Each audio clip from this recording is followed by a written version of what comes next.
I've lived here in India for 3 years now, so let me give you 5 quick travel tips that I use here every single day.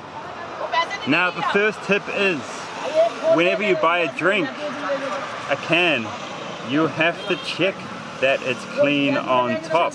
They're always so dirty. Look at all that in there.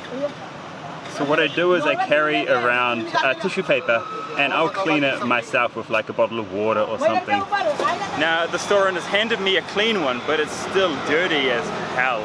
Secondly, every single day when you're walking around here in India, there is so much dust on the ground that you have to clean your shoe every single night. Just get a damp wet cloth and run it over your shoe, or else the muck will just build up and you won't get it out at the end of your trip here.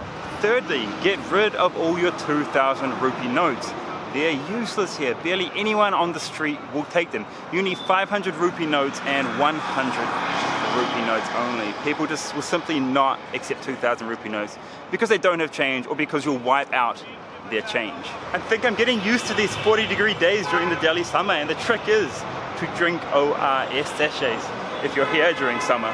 These keep your body rehydrated during these hot days and keep your energy levels up. If you're only here for a week or two, don't risk eating street food. You can get all the street food you want here at Haldiram's or Bikaner Wala restaurants, and it tastes like 90% of the flavor of the street, except it is much cleaner and you won't get sick. The last thing you want to do is get sick here, and it takes like a week to recover from Delhi belly. It's that bad. And if you guys don't listen to that last tip and you get sick, do not come to a government hospital like behind me. You guys have to go and find a good quality private hospital, because the care here can be a little bit substandard, and it's going to be harder to find English language here as well.